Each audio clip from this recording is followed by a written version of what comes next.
desk.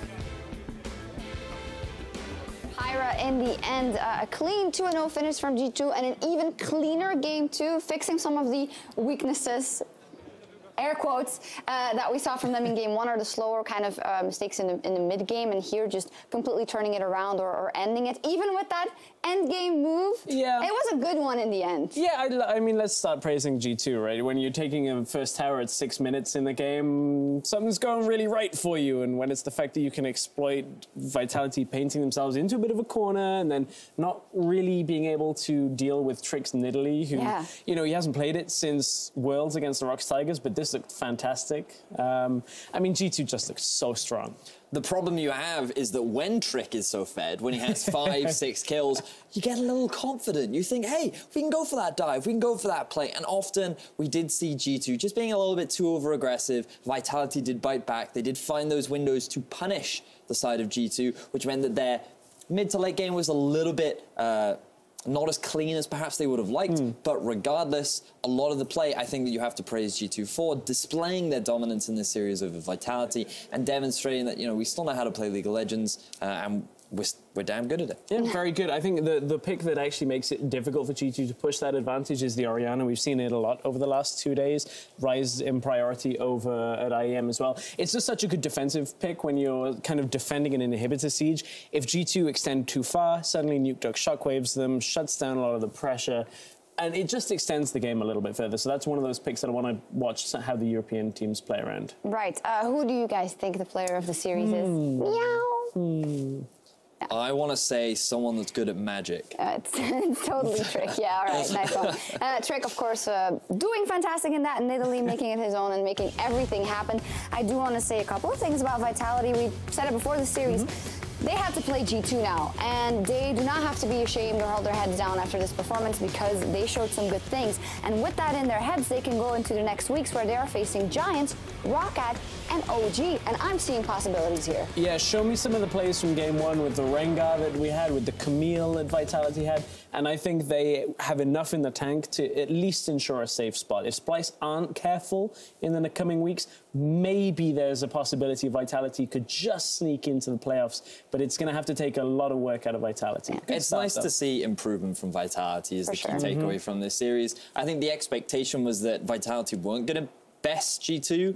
They're still a dominant team here in Europe. But the fact that they were able to find windows from G2, punish the small mistakes that G2 did make, I think is a bright thing that we should aim to look at these for Vitality moving forward. And also the point that they had some time to practice now with AOD on support, and it all seems to be gelling a bit better. Even so, I'm flashing in on Camille to make the moves, but that could be a good sign because if everything then comes together, maybe you win that late game team fight. Yeah, I think there's still a few things with the later game scaling they're playing around, but teams like Roccat, Giants, they'll have a window that you can exploit that's a lot larger than G2, so I like it. It's good progression. I would like Vitality to not be so crazy with their drafts, though. I think that while it was certainly creative, and I think it caught a lot of people off guard, it's definitely something that maybe they need to rein. I'd much preferred their draft from game 1 compared to what we saw in game 2. I want to all the crazy whatever. QuickShot is standing by, but a man from G2, Expect and Mythy. Let's hear what they have to say. That's right. Thank you very much, Shucks. I am joined by Mythy and Expect. First of all, thank you so much for joining me. Congratulations on the win. Expect, it's your first time here on the couch. Thank you for talking to us.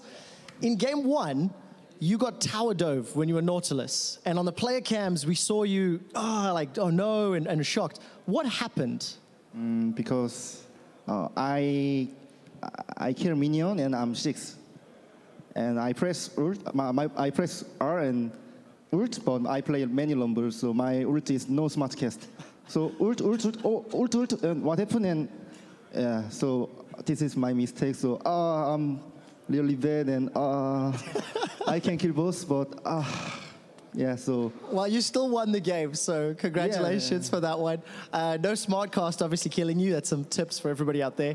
Mythy, a little bit messy to close out the game in game 1.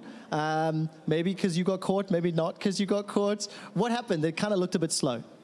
I think that throughout the whole game 1, we didn't really have good fights. I think every fight that we had was like not well coordinated, and like we chose the wrong fights. And yeah, I think we just like played really bad, but we were playing better macro than them, so we won in the end. And I think that yeah, I got caught a few times too, but yeah, it was Dehan's fault because he don't face check, so I die.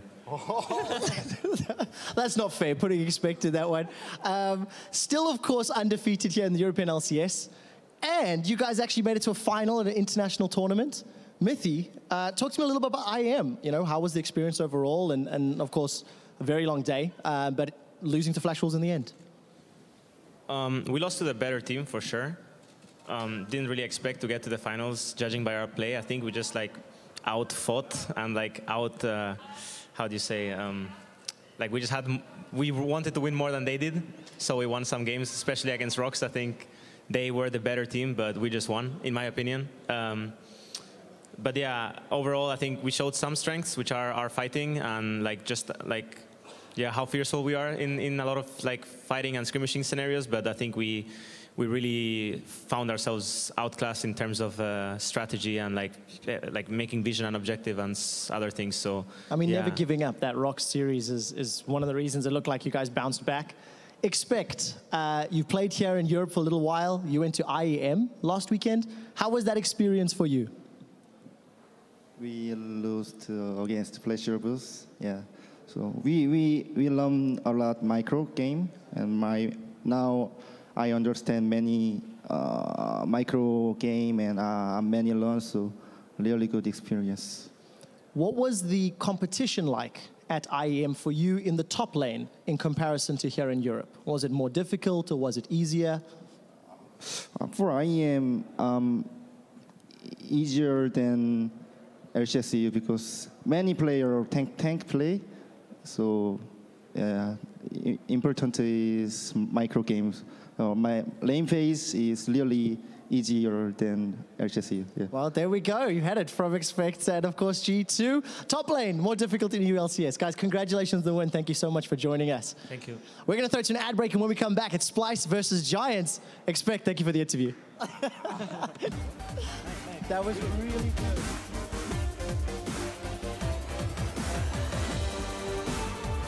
He hops, he skips, he jumps. There's already 2 summoners burned. Nuke Duck is going nowhere. Easy peasy hit, and it's first blood for Trick.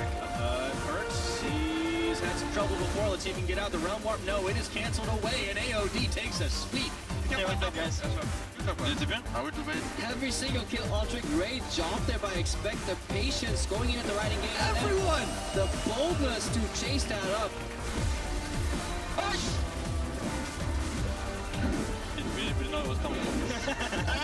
And they are looking for more. Steel back locked up. A double kill for the Nidalee. Looking for the ace. The Void Links. It's Perks. He gets it. For me, yeah. They might have Baron, but they ain't got Nada left. 33 minutes. G2 finish the series.